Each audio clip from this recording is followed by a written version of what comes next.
Bueno, buenos días a todos. Muchas gracias a Run Run y a Mónica por la invitación para moderar este panel y por organizar este evento. Felicitaciones.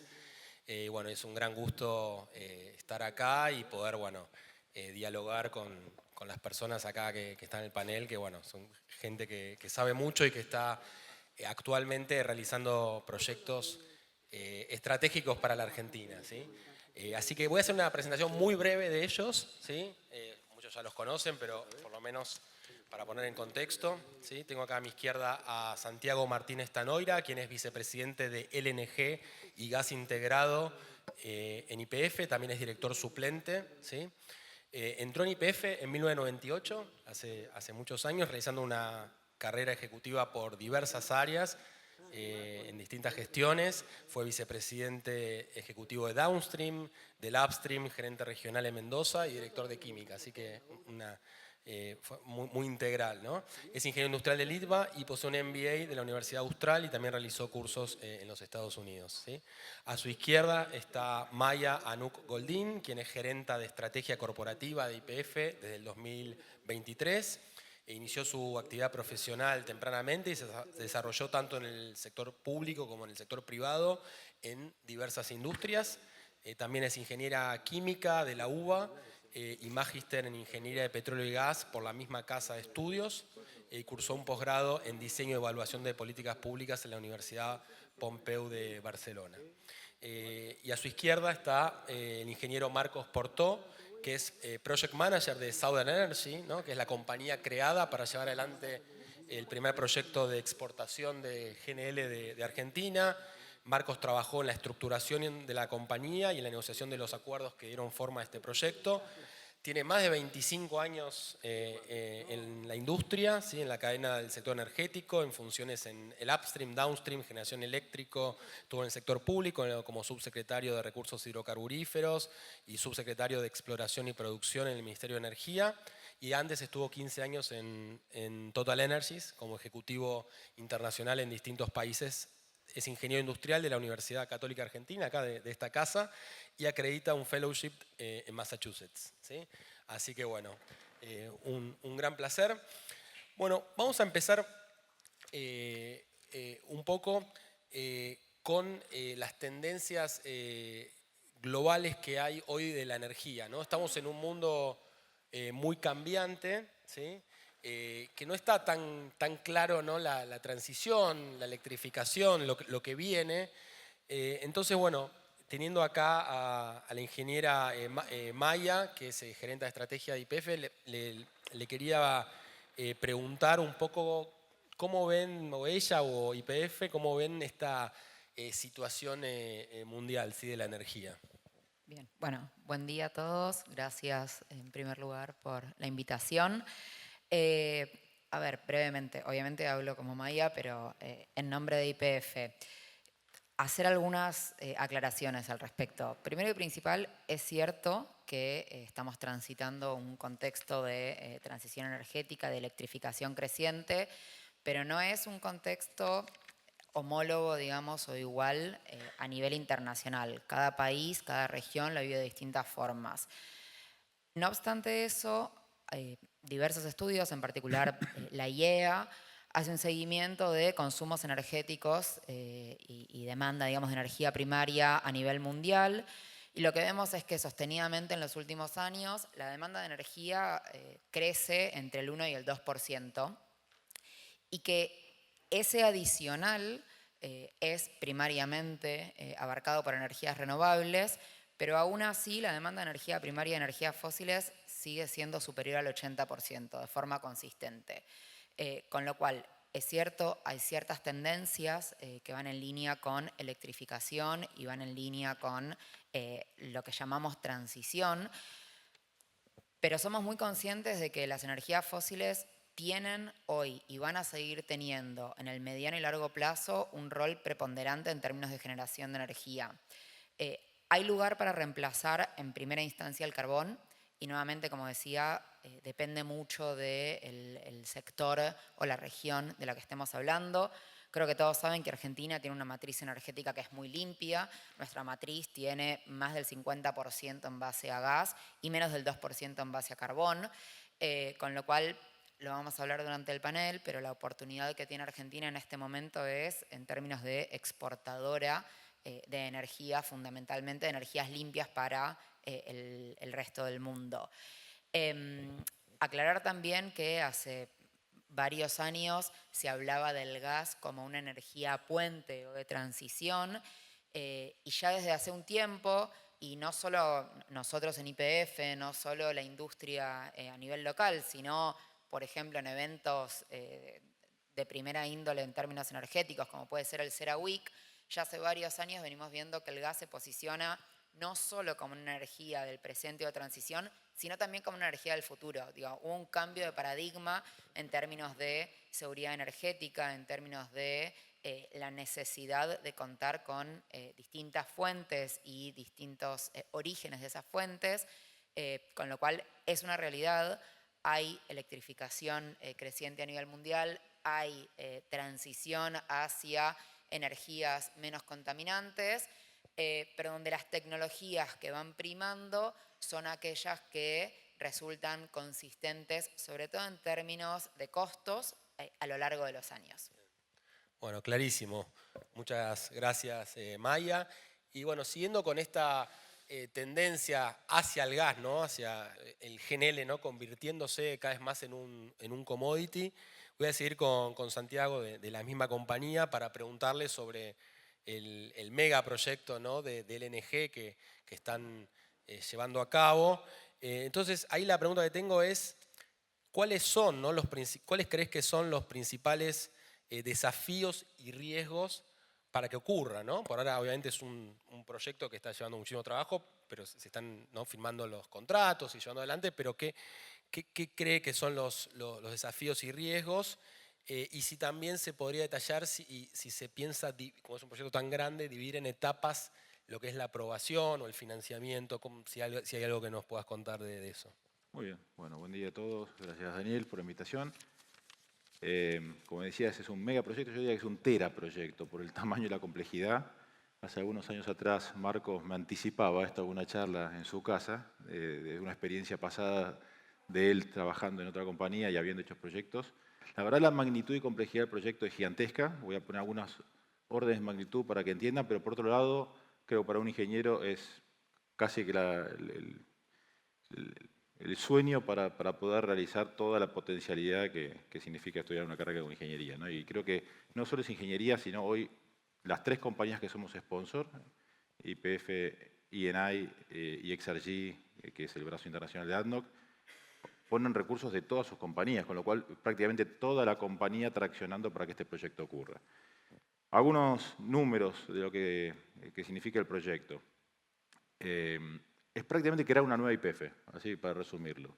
Significa crear una compañía de alrededor de 500.000 barriles equivalentes de producción en todos sus productos, porque no solo produce GNL, va a producir propano, butano, etano, condensados, gasolinas y demás. Con lo cual, cuando ponemos en magnitud, hoy YPF produce 500.000 barriles equivalentes de petróleo. Estamos hablando de eso en la primera fase del proyecto. Entonces ya la primera fase del proyecto, que se hace en fases, es de una magnitud de complejidad impresionante, ¿no? Entonces estamos hablando de un project finance que estamos buscando un objetivo de 16.000 millones de dólares. Para poner en orden de magnitud y comparativa, el máximo project finance que se hizo desde México hasta Ushuaia ha sido de 4.000, o sea, estamos hablando por 4. Los floaters que vamos a utilizar en el proyecto que utiliza floaters actualmente más grande del mundo es de 3.6 millones de toneladas. Nosotros vamos a tener barcos de 6, y no uno, sino 2. O sea, estamos hablando de una capacidad que es 65% más grande del barco más grande existente en el mundo, multiplicado por 2. El caño más grande de gas que existe en Latinoamérica, nosotros vamos a poner un caño que duplica su capacidad potencial de transporte, que es un caño de 48 pulgadas de 900 esquedros, o sea, de un espesor más grande. Estamos hablando de contratos, porque también participamos en los abogados de la compañía para que trabajen con nosotros. Yo diría que somos, no sé, 3.500 hojas de contratos, o sea, estamos hablando de más de 30 contratos diferentes que hay que establecer. hemos hablado con más de 200 instituciones financieras, hemos hablado con agencias de crédito internacional de varios países, hemos cerrado acuerdos comerciales, hemos hecho un proceso para venta de los productos, en el caso del GNL, donde hemos recibido más de 17 ofertas, hemos tenido que trabajar en distintas etapas. Solo el bloque del upstream, estamos hablando que para la vía del proyecto vamos a perforar 1.500 pozos, ¿no? en áreas dedicadas. Entonces estamos hablando de inversiones en el upstream, tanto en la planta que vamos a hacer de tratamiento, que es, yo diría que el doble o el triple de la planta más grande existente en la Argentina, el triple, por decir, en orden de magnitud de procesamiento. Estamos hablando de alrededor de 25.000 millones de dólares de inversión solo en la parte del upstream, después que otros 25.000 en el resto de las unidades. La verdad, el proyecto es monumental, pero estamos haciendo pasos seguros permanentes. Estamos en una etapa donde hemos hablado del data room para la parte financiera. Entonces, el desafío, yo diría, el desafío es todo. El desafío es conseguir los contratistas, el desafío es conseguir los clientes, el desafío es conseguir las reglas de juego claras. Estamos hablando de más de 150 permisos necesarios que tenemos que obtener.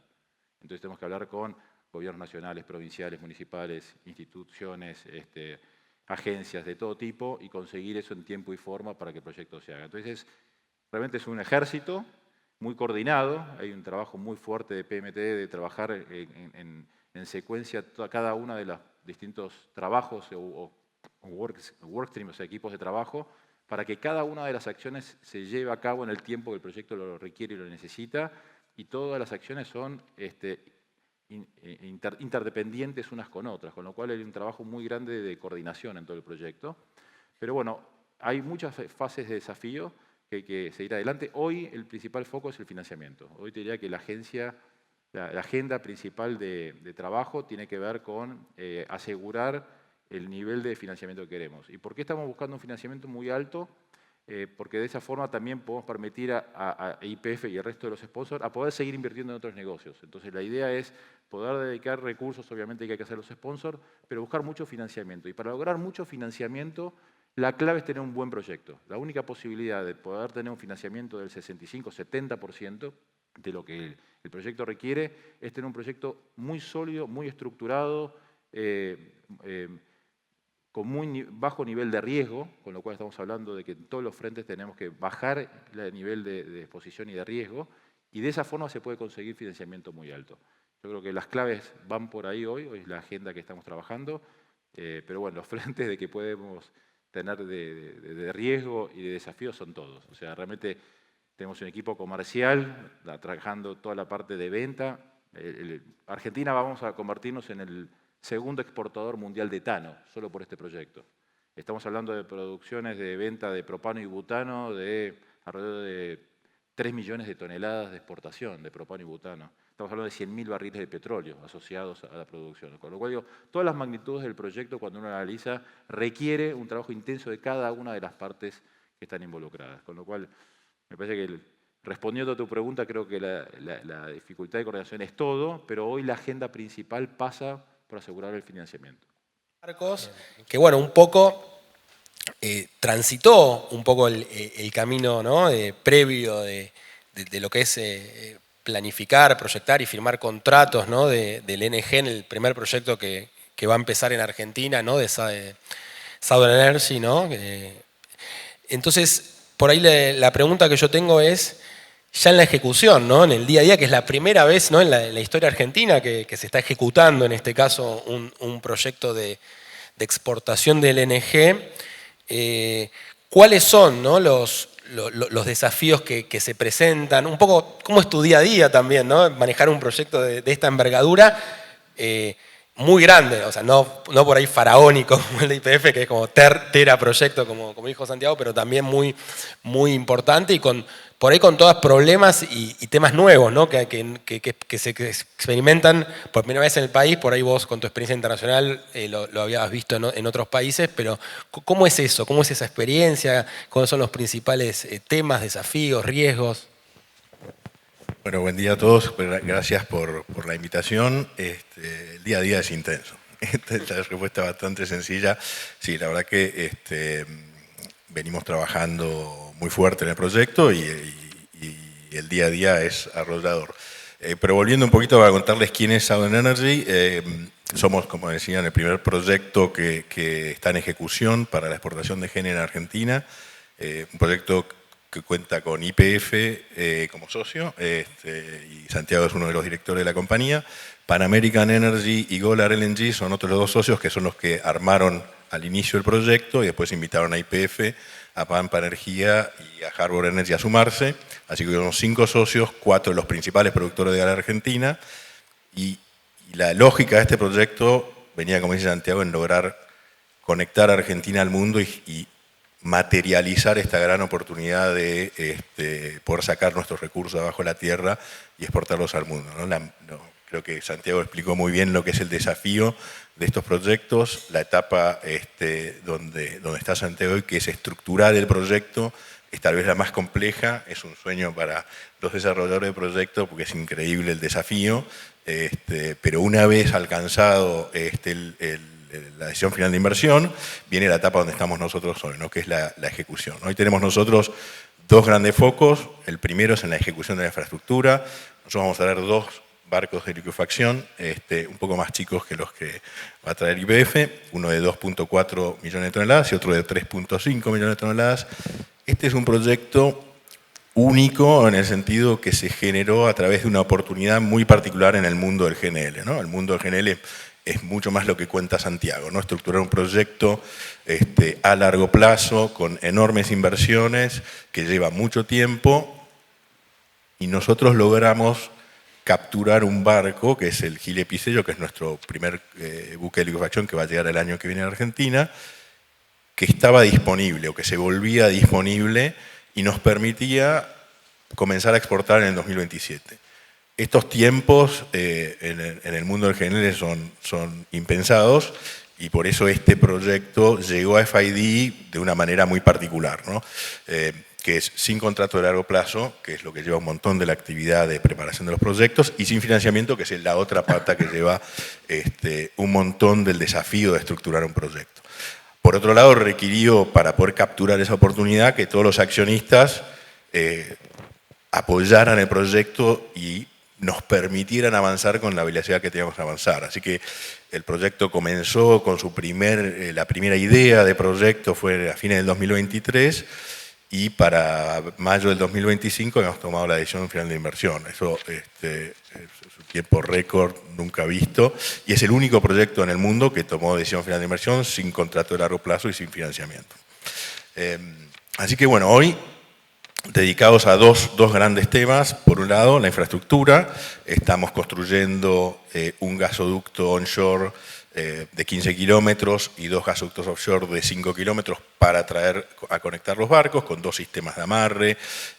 Y después estamos construyendo un gasoducto entre Neuquén y el Golfo San Matías, que es donde van a estar ubicados los 2 buques, de 470 kilómetros y 36 pulgadas, un poquito más habitual que el de 48 de Argentina Energía. Pero hoy, con la vida de obra, es día a día resolver problemas cotidianos, ¿no? Tenemos un enorme equipo dedicado a seguir la construcción y resolver los problemas cotidianos. Estamos más o menos en un 40% de desarrollo de la ejecución de esa infraestructura y bien en camino para llegar a recibir el Gili Pisello, que llega en junio del 2027 a Argentina, y la Esperanza, que es el segundo buque, que llega en abril del 2028. Por otro lado, tenemos que armar una compañía, que es la otra gran pata de lo que estamos haciendo hoy, ¿no? De básicamente ser un grupo que está siguiendo el desarrollo de una obra y que estructuró contractualmente el proyecto. Para junio del año que viene tenemos que tener una compañía que va a empezar a exportar inicialmente unos 700 millones de dólares por año, pero en su etapa final unos 2.500 millones de dólares por año, que va a tener 500 empleados en una industria nueva, ¿no? Argentina es súper diversa en el sector energético, tenemos prácticamente todas las ramas de energía. Esta es una nueva rama que se viene a sumar, ¿no? Aunque algunas cosas ya hay en Argentina, realmente un proyecto de liquefacción de gran escala es la primera vez que va en Argentina. Tenemos que construir todo el personal de esa compañía, todos los sistemas de esa compañía, y las cadenas de suministro para soportar esas operaciones, ¿no? Vamos a estar exportando aproximadamente 80-85 metaneros por año. En esas 6 millones de toneladas que vamos a producir, vamos a tener 350 personas aproximadamente de personal embarcado, ¿no? Operando en turnos, y otras 150 personas para el resto de la compañía. Entonces hoy eso, obviamente, es el otro gran esfuerzo que tenemos que realizar. De acá a junio del año que viene tenemos que tener todo eso listo para comenzar las operaciones. Tenemos mucha actividad en Río Negro, local, el desarrollo de esas cadenas de suministro, preparación, un gran foco en el desarrollo de proveedores locales. Hoy tenemos más o menos 70 compañías locales prestando servicios, principalmente a la ejecución de la obra, pero ya preparándose para la segunda fase.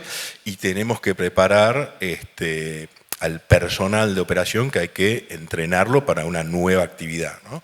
Y sobre todo una actividad distinta, embarcada, offshore, ¿no? Entonces estamos trabajando en todos los planes para ir contratando y preparando a esa gente para que estemos listos para operar en 2027. Bueno, muchas gracias, Marcos. Muy interesante, ¿no? Y motivante lo que decís de, ¿no?, crear una industria nueva, ¿no? Y está pasando y rápido, ¿no? Y en corto plazo. Así que, bueno, felicitaciones y también muchos éxitos. Bueno, sigo con Maya. En esta, ¿no?, nueva realidad, ¿no?, en la cual Argentina va a ser un exportador, un país petrolero, ¿no? Algo que hace 15 años, por lo menos cuando yo estudiaba en la facultad, parecía algo imposible, ¿no? Un país petrolero, un exportador de energía, ¿sí? La pregunta que tengo es, ¿cómo se posiciona YPF, ¿no?, frente a eso, ¿no? Por ahí YPF en su historia tuvo una etapa internacional, ¿no?, con Extensor, después, bueno, vino Repsol, después volvió a ser muy local, ¿no?, como obviamente la principal empresa argentina, ¿no?, en energía, y ahora, bueno, abrirse de nuevo al mundo. ¿Qué implica? ¿Qué desafíos? ¿Con qué países? ¿Cómo nos relacionamos? No sé, hoy en día ya es un país exportador de energía. Actualmente, voy a hacer números redondos, pero estamos exportando más de 300.000 barriles de crudo por día, de los cuales YPF tiene una participación importante, se reactivó OTASA, y en línea con exportación de crudo como fuente de energía. Como sabés, YPF junto a otras 8 compañías formaron van a ser 2 años el consorcio VEMOS, que lleva casi un 80% de avance de obra. El Vaca Muerta Oil Sur es un oleoducto que tiene una traza parecida a la que comentaba Marcos recién, donde vamos a estar a partir de fines de este año, principios del que viene, exportando crudo desde el Golfo de San Matías a distintos países del mundo, aprovechando el calado profundo del puerto, por lo cual vamos a estar exportando con VLCCs. Tenemos previsto el First Oil para enero del 2027 de 180.000 barriles por día, con crecimiento progresivo de la capacidad del VEMOS, llegando a 550.000 barriles para el segundo semestre del año que viene, y con la posibilidad de ampliar la capacidad de exportación a 700.000 barriles por día para 2028, un poquito más nos está dando a nosotros ahora. Esto quiere decir, más que duplicar la producción de vaca muerta, por ejemplo, en línea con los números que mencionaba antes Santiago, y solamente para hacer referencia a el crudo. ¿Cómo se posiciona YPF? Me preguntabas recién. Bueno, creo que todos saben, tenemos un plan estratégico que tiene 4 pilares, el plan 4x4, que nuestro CEO Horacio ha comentado en múltiples oportunidades, pero de esos 4 pilares, 2 tienen que ver con aprovechar esta ventana de oportunidad y, en línea con lo que mencionaban tanto Santiago como Marcos recién, viabilizar la posibilidad de que Argentina saque esos recursos y los exporte al mundo. Decía, en términos de crudo, fundamentalmente a partir del VEMOS. En términos de gas, no solo todo lo que tiene que ver con maximizar las exportaciones de gas al mercado local y regional, sino también a través de Argentina LNG y CESA, que son los 2 grandes proyectos, digamos, de exportación de gas. Hoy YPF le exporta a más de 15 países. Eso ya es una realidad actual, no solo, digamos, crudo, sino también múltiples productos. Saben que YPF es una compañía que está integrada verticalmente y que es líder en todos los segmentos de la cadena en los que opera, y fundamentalmente estamos viendo oportunidades para distintos países, mercado asiático principalmente, pero no de forma excluyente. Un poco en línea con lo que mencionaba antes, Argentina tiene la particularidad y la ventaja de que está alejado de conflictos geopolíticos, de que no tiene estrechos cerca, entonces en un contexto mundial tan cambiante y desafiante, nuestro país se posiciona como una fuente alternativa de suministro que brinda seguridad energética y en ese marco YPF está desarrollando su estrategia actual que en resumidas cuentas tiene que ver con aprovechar la ventana de oportunidad del crudo en el corto y mediano plazo y lograr aprovechar estos recursos que tenemos de gas en Vaca Muerta, segundo yacimiento a nivel internacional de shale gas, con los tiempos que nos comentaban Santiago y Marcos de desarrollo de estos proyectos, pero para poder ampliar nuestra cartera de exportación al mundo. Bien, buenísimo, bueno, genial, esperemos esta nueva realidad, ¿no? Nueva realidad, no tan nueva como dice Maya, pero bueno, nueva en términos, si miramos décadas, sí es nueva. Esperamos que pueda, ¿no? Colaborar con el país y con la economía del país, ¿no? Porque que entre en divisas obviamente es algo que ayuda a la macroeconomía. Por ahí haciendo un poco más de foco, también hablando de temas geográficos, voy a ir a Santiago y preguntarle un poco cómo ve la región, ¿no? ¿Qué posibilidades ve de integración energética en Latinoamérica y de posibilidades de Argentina, ¿no? Oportunidades para Argentina en relación por ahí a Chile, Brasil o en la región, por ahí no tanto en los mercados mundiales como los proyectos tan grandes, pero dada tu experiencia también en gas, ¿no? Y energía eléctrica, ¿cómo ves esos temas? Ok. Todo parte de los recursos. Vaca Muerta, por distintos estudios, estamos hablando de un rango de recursos de gas en torno a los 270, 300 TCF, con 40 millones de pies cúbicos. Para poner de magnitud, el que no está muy familiarizado, Argentina consume por año en todos sus usos, industrial, transporte, generación, distribución y GNC, alrededor de 1.8, con lo cual estamos hablando de una cantidad de recursos que excede largamente lo que Argentina puede consumir por muchas décadas, ¿no? Entonces, a partir de ese recurso, el siguiente punto es desarrollar de forma competitiva. Creo que todo lo que se viene haciendo en Vaca Muerta, al principio fue en petróleo, y trasladar todo ese desarrollo y conocimiento a la producción de gas, hace que hoy Argentina tiene la posibilidad de producir gas en forma muy competitiva. Cuando uno analiza el gas en el mundo es un pseudo commodity. ¿Por qué? Porque si bien el GNL ayuda a poder transportarlo de un sitio a otro, todavía la componente de transporte es un valor significativo a la hora del producto final. Entonces, cuando uno analiza el precio que se paga el gas en el mercado industrial europeo, va a encontrar que hoy están pagando las industrias en Alemania, Inglaterra, España, Polonia, Francia y demás, valores alrededor de 15 hasta 18 dólares el millón de BTU. Cuando uno va a Brasil va a encontrar valores parecidos, cuando uno va a Japón o Corea o China, similares. Entonces estamos hablando de que Argentina tiene una enorme ventaja competitiva a partir del gas natural, que hoy el precio promedio que estamos teniendo en términos anuales, estamos sacando la estación de invierno, estamos hablando de valores de 3 a 3,50 dólares, con lo cual estamos hablando de un significativo diferencial de costo, y eso convierte a la posibilidad de utilizar el gas como una ventaja que tiene el país, ¿no? Entonces, dicho esto, lo primero que hay que hacer es tratar de maximizar el uso del gas en todo lo que se pueda, y de hecho hay muchas iniciativas, desde YPF empujamos muchas y toda la industria. Nosotros en los equipos de fractura, estamos viendo los equipos de perforación, utilizar cada vez más gas, pero también usar el gas para corredores de transporte y usar más gas en sistemas energéticos en nuestras propias refinerías. O sea, el gas claramente utilizado como vector energético es una ventaja competitiva país. Entonces, dicho esto, uno trata, primero de todo, tratar de usar, maximizar el gas. Una forma también y después que una vez que ya abasteció el mercado local y desarrolló todo lo que pudo, se empieza a pensar la exportación.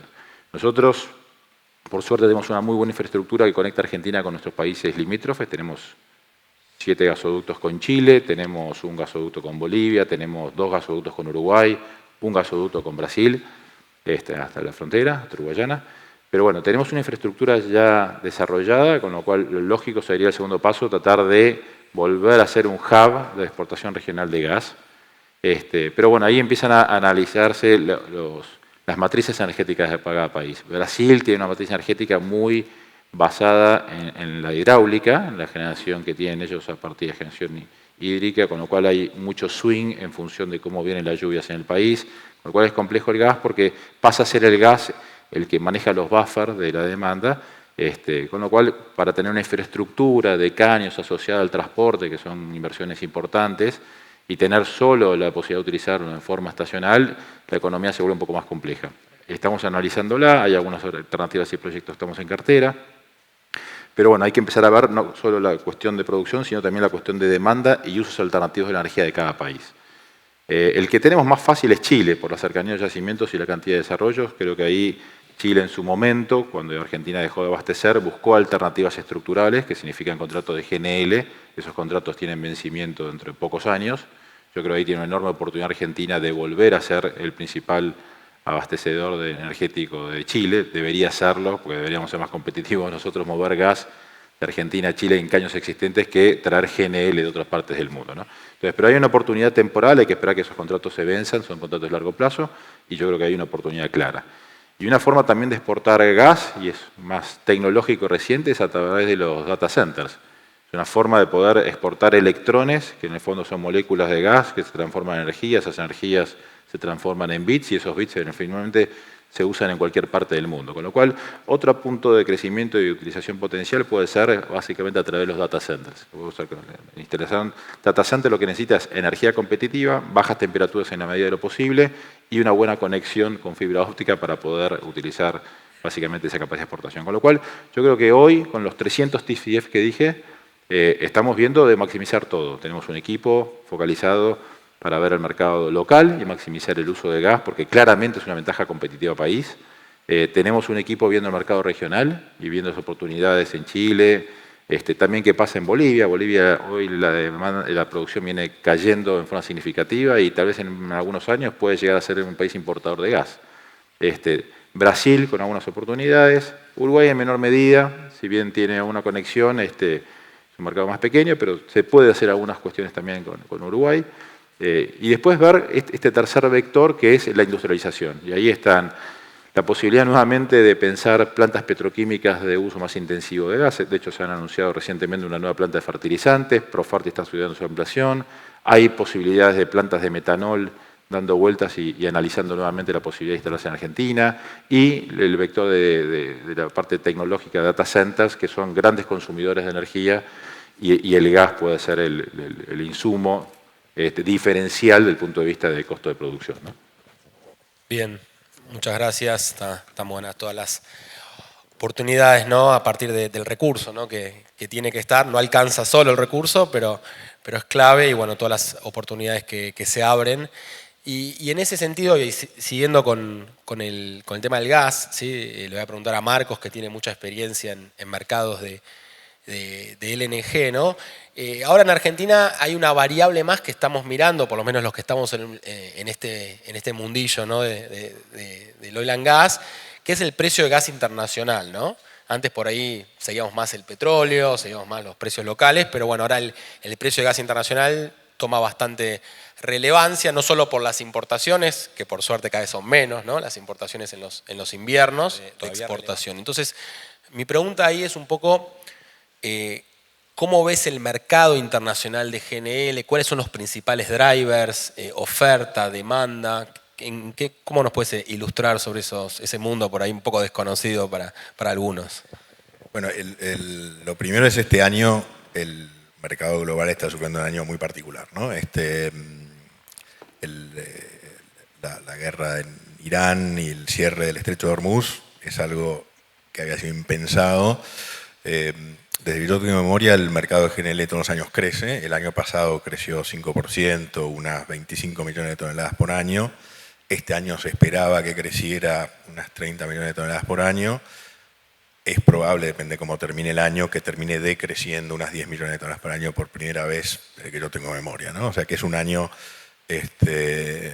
muy particular. Eso genera dos temas, digamos. Por un lado, para Argentina tiene un lado positivo, que estamos viendo nosotros en nuestros proyectos, la incertidumbre de estas intervenciones geopolíticas. Argentina, que es una nueva fuente de gas, alejada de esas zonas y sin conflictos geopolíticos importantes, le da un impulso, ¿no? Y eso lo venimos notando porque el GNL siempre se construyó alrededor de la seguridad de abastecimiento, y para eso era fundamental la credibilidad de los proveedores. El primer golpe a eso fue en 2022 con la invasión de Rusia a Ucrania y la reducción violenta de las exportaciones de Rusia a Europa. El segundo golpe es al cierre de Estrecho de Hormuz, y Qatar, que siempre fue un proveedor anclado en su confiabilidad como proveedor, tuvo que declarar fuerza mayor y interrumpir sus exportaciones, y que bueno, todavía hoy siguen interrumpidas, ¿no? Entonces, por un lado, hay una oportunidad o un impulso mayor a la oportunidad que ya Argentina tenía y venía desarrollando en las exportaciones. Por otro lado, en un mercado que estaba siempre mirando la seguridad de abastecimiento como una de las condiciones fundamentales del comercio internacional de GNL, esto es un golpe al producto en sí contra sus alternativas, ¿no? Entonces ahí, como decía Maya antes, nosotros estamos en una transición energética. El GNL tiene un lugar en esta transición, que es sustituir carbón, complementar el desarrollo económico, sobre todo en el sudeste asiático, de la necesidad de energía de esos países. Y cuando vos perdés credibilidad, obviamente eso es un signo de interrogación. Entonces, tiene su lado positivo y su lado negativo. Los precios internacionales, como decía Santiago recién, subieron un montón. Para los potenciales productores futuros y los productores actuales, eso tiene un costado muy positivo, pero para el largo plazo del producto genera desafíos adicionales, ¿no? El mercado a nivel global está basado en las dos cosas. El sudeste asiático creciendo en los dos vectores: reconversión de carbón a gas para reducir emisiones, y crecimiento económico de todos esos países que requieren mayor energía, y el GNL es una energía disponible para ese crecimiento. Bueno, muchas gracias. Muy interesante lo que está pasando en ese mercado, y bueno, un año obviamente, sí, muy especial, que bueno, abre una oportunidad, ¿no? Es como que da un poco para la Argentina. Esta vez, ¿no? Porque muchas veces era al revés, ¿no? La guerra en general en el mundo, en los últimos años en energía, en las décadas, era un problema para el Banco Central. Ahora está bueno que sea una oportunidad, me parece. Así que bueno, en ese sentido, y bueno, sé Maya, que es difícil, habiendo tantos proyectos ahora en el corto plazo, pero bueno, desde áreas de planeamiento o estrategia, justamente en general miran, ¿no? el largo plazo. ¿Qué viene después, no? O sea, como para YPF, ¿no? Uno ve petróleo, ve gas, dice, bueno, esto es gigante.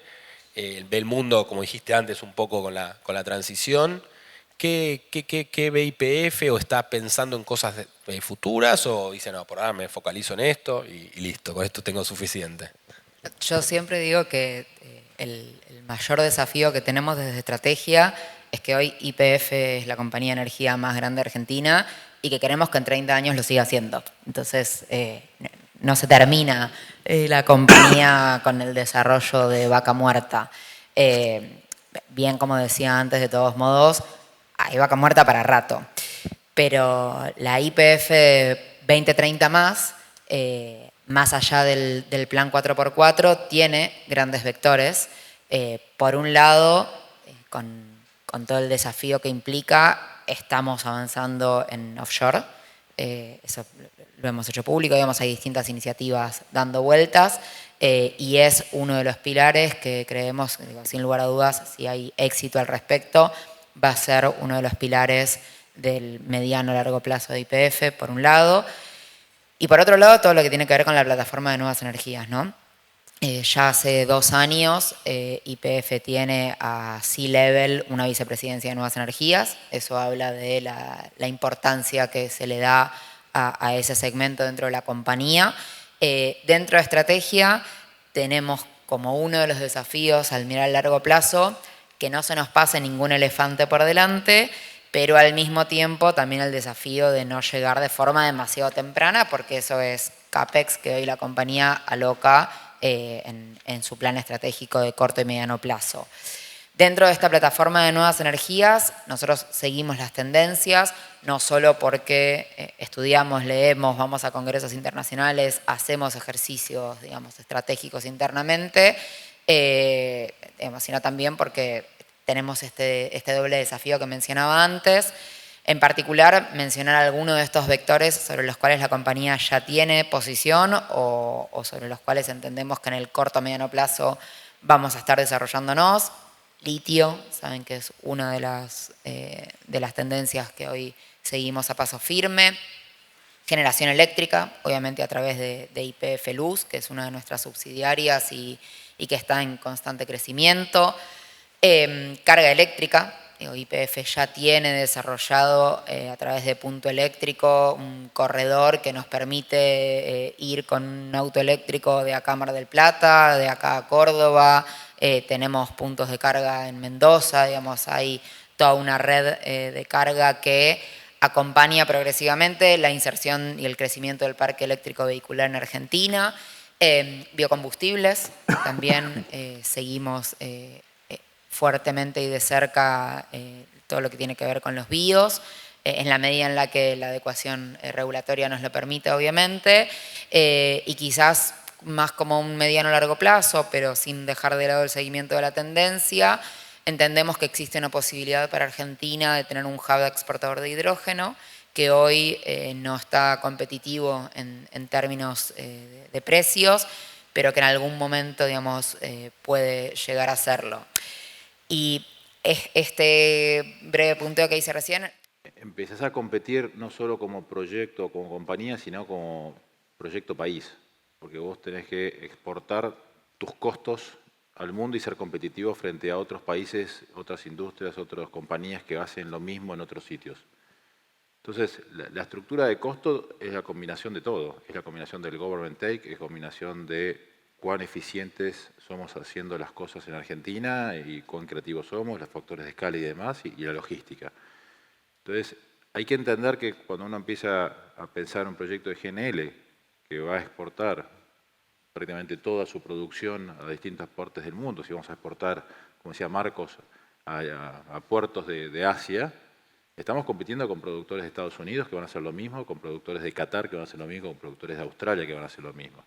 Y esos van a competir en su estructura de costo global. Entonces, creo que un punto fundamental es entender que el costo argentino tiene que ser competitivo cuando uno quiere jugar las grandes ligas del mundo, ¿no? Entonces, creo que al menos el capítulo del RIGI que tiene con nuestro producto fue eso, fue un ejercicio de entender cuál era el government take de otros proyectos en otras partes del mundo y tratar que Argentina tenga ese mismo costo fiscal, o requerimiento fiscal, para que el proyecto sea al menos juegue en igualdad de condiciones contra otros proyectos en el mundo. Después está nuestro trabajo, o sea, no es todo cuestión del gobierno, sino nosotros también ser eficientes a la hora de producir, eficientes a la hora de exportar, buscar economías de escala. Entonces, yo creo que el concepto es, de vuelta, cuando uno va al mundo tiene que entender que ya no alcanza el recurso, tiene que tener toda la cadena de valor. Y Argentina es una república, con lo cual tampoco es una cuestión únicamente del gobierno federal, es una cuestión del gobierno federal, del gobierno provinciales y de las municipales y además. Por eso hay que entender la lógica completa de toda la cadena de valor del proyecto e intentar ser competitivo a largo plazo. Obviamente doy por descartado las cuestiones de seguridad jurídica, doy por descartado las cuestiones de asimetrías o de impuestos distorsivos y demás, que claramente para un proyecto de estas características, que uno tiene inversores internacionales que pueden invertir en cualquier otro sitio del mundo, bancos que pueden invertir no solo en cualquier sitio del mundo, sino en otros proyectos u otros sectores de la economía, uno tiene que básicamente ser atractivo para que esas inversiones que pueden otro lugar vengan a Argentina.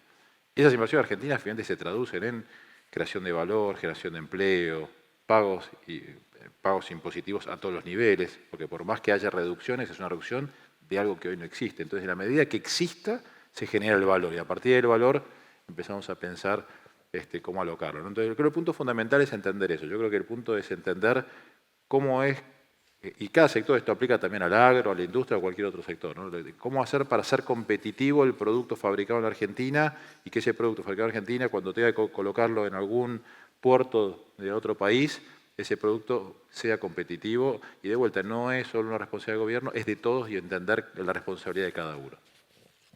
Perfecto. Bien, interesante. Marcos, hablando de la cadena de valor, bueno, acá tenemos muchos proveedores en la sala. ¿Cómo se está desarrollando ese tema con esta nueva industria que están creando, ¿no? Ustedes en la Argentina? Hoy, ¿no?, se está hablando mucho, ¿no?, por suerte, de la cadena de valor. Bueno, nosotros desde la consultora hemos hecho un trabajo con todas las proyecciones, ¿no?, de los bienes y servicios que va a requerir el desarrollo de Vaca Muerta. Entonces, y está toda esta discusión también de si hay que importar, si es local, cómo hacemos para generar más valor, ¿no?, en el país. ¿Cómo lo están llevando ustedes adelante eso? Estos proyectos son enormes, ¿no? Realmente son proyectos de un tamaño no habitual en la Argentina, ¿no? Y nosotros, tanto como Vemos o como Argentina Energía, estamos en el Golfo San Matías, ¿no? Y el Golfo San Matías tiene esta oportunidad de un enorme desarrollo alrededor de estos proyectos, pero por otro lado, localmente hoy no tenía el desarrollo que podía acompañar la velocidad que traen estos proyectos. Entonces, para Southern Energy, desde el inicio, tenemos una visión de largo plazo de desarrollo de nuestro footprint local, ¿no? Entonces, trabajando con la provincia y trabajando con Nación para asegurarnos un plan de desarrollo de proveedores que permita que vayan acompañando a este proyecto y ingresando y subiendo a este proyecto. Como te decía más temprano, nosotros hoy ya tenemos 70 empresas locales que están proveyendo servicios, ¿no? Hay muchos servicios que requieren estos proyectos que son muy especializados. Por ejemplo, la mano de obra embarcada especializada en la operación de planta de liquefacción. Nosotros esperamos y tenemos un plan que venimos trabajando en conjunto con la provincia para ir generando la formación de esos profesionales para que puedan ir sumándose al proyecto, ¿no? Hay algún personal que vamos a subir rápidamente y otro que va a ir en el tiempo incorporándose al proyecto. Y lo mismo pasa con los otros servicios que necesitamos para abastecer o para soportar la operación de estos proyectos. Nosotros ya tenemos un proyecto hoy con el IAPG en una escuela técnica en San Antonio Este para empezar a generar formación para que puedan ir teniendo nuevas oportunidades y alternativas de salida laboral con nuestros proyectos, ¿no? Perfecto. Bueno, excelente. No sé si sobre estas últimas dos preguntas hay algo más que quieran agregar el resto, sí, respecto un poco de la cadena de valor, ¿no? Que acá hay gente que está en eso, lo rica que es, o sobre el tema de qué hace falta, ¿no? No solo por ahí desde lo público, sino también desde... yo creo, ¿no?, hace poco escribí un artículo que, ahora que estamos justo en postmundial, ¿no?, comparaba un poco los recursos de Argentina con los jugadores de fútbol, ¿no? O sea, sabemos que Argentina es una fábrica, ¿no?, de jugadores de fútbol, que podría ser como los recursos de Argentina, pero la verdad es que, como sabemos, en los últimos 10 años empezaron a dar resultados. Antes parecía que teníamos los recursos, pero que o no trabajaban de forma coordinada, o no había confianza, ¿no?, entre los jugadores, o no había un buen técnico, ¿no? Distintos motivos. Y a veces parecería que con los recursos de Argentina en el pasado pasaba algo parecido. Estaban los recursos, pero por ahí faltaba el desarrollo, ¿no?, la confianza para firmar contratos, ¿no? Esa confianza contractual, la articulación entre, y no solo el sector público, sino entre distintos, jugar en equipo, ¿no? En distintos privados que coordinan y hacen una obra juntos, hacen un oleoducto, un gasoducto. No sé si tiene algún comentario más sobre eso. A ver, algunos ejemplos para poner números e impactos de estos megaproyectos que decía Marcos. él hablaba de 85 barcos que el proyecto CESA va a estar exportando, ¿no? Por año. Si sumamos los 85 barcos más los que estamos visualizando nosotros, que te diría casi 360 barcos, estamos hablando de casi, en el fondo, un barco, o sea, más de un barco por día en promedio, ¿no? Estamos hablando de un barco todos los días y cada 4 días otro barco más. O sea, eso pone básicamente el puerto y la zona de San Matías como el principal exportador de productos industrializados del país. O sea, de la nada a ser el principal por lejos. Imagínense la diferencia de un barco saliendo todos los días, entrando al puerto, calando, cargando, saliendo, entrando, cargando, sacando GNL, sacando etano, sacando propano, sacando butano, sacando condensados. Compañía Mega, cuando se hizo en su momento, era una planta de separación, un poliducto y un fraccionamiento de alrededor de 35 millones de metros cúbicos, se pensaba que teníamos pocos proveedores. Me acuerdo en aquel momento que yo en esa compañía estábamos construyendo esa compañía. ¿Y por qué? Porque se hablaba del hipicista, que era el que estaba construyendo la planta. Entonces estaba el hipicista, entonces se pensaba que era un único proveedor. Bueno, hoy Compañía Mega tiene 900 proveedores. ¿Está bien? Entonces, para poner una magnitud, o sea, esa compañía que se creó y se puso en operaciones, hoy significa que da de comer a 900 empresas, ¿está bien?, que requiere para poder esa compañía estar operando.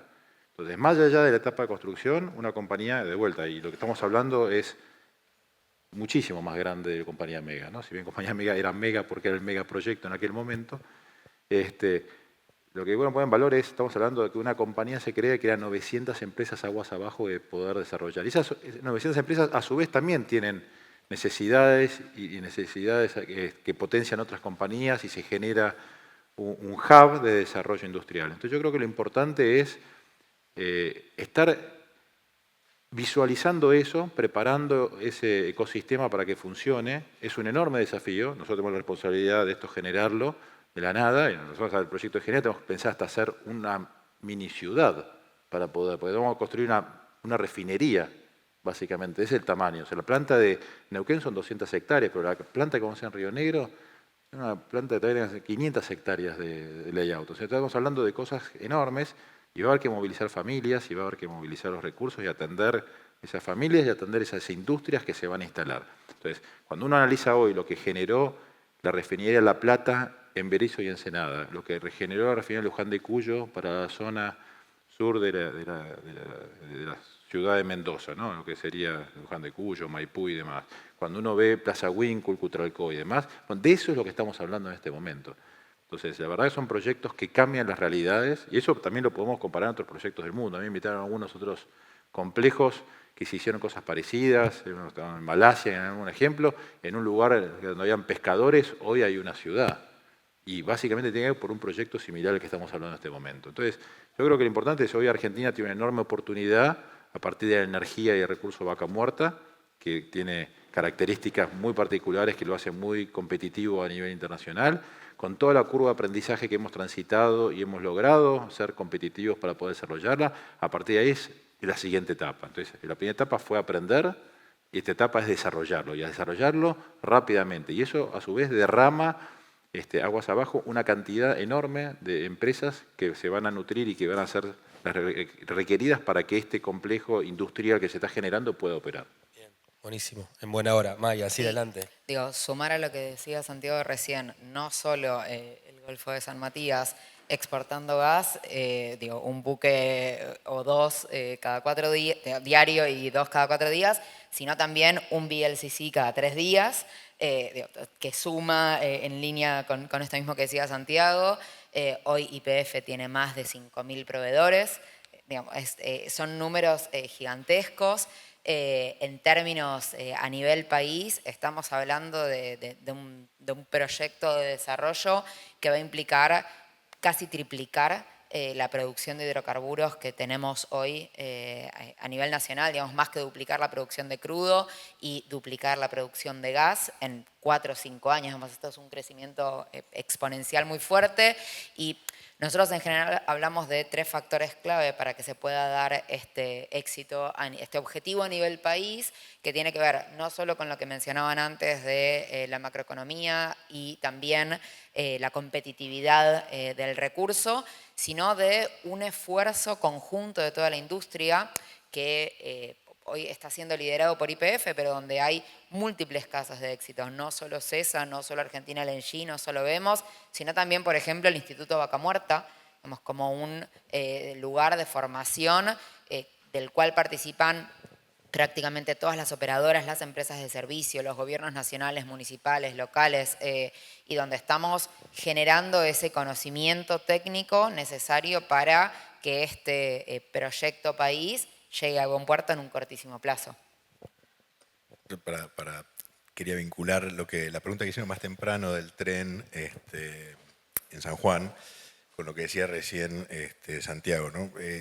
Los proyectos están yendo a una velocidad increíble y requieren servicios. Y a veces esos servicios no vienen con la velocidad que los proyectos requieren. Eso puede generar alguna tensión de corto plazo, pero en largo plazo, como decía Santiago, estos proyectos van a generar un desarrollo local impresionante, porque requieren servicios que eventualmente se van a localizar, más allá de que alguna tensión que pueda haber en el corto plazo. Bueno, muchísimas gracias, fue un gran gusto escucharlos, muy interesante todo lo que dijeron. Bueno, gracias a todos, les pido que les den un aplauso a los oradores y gracias por la organización.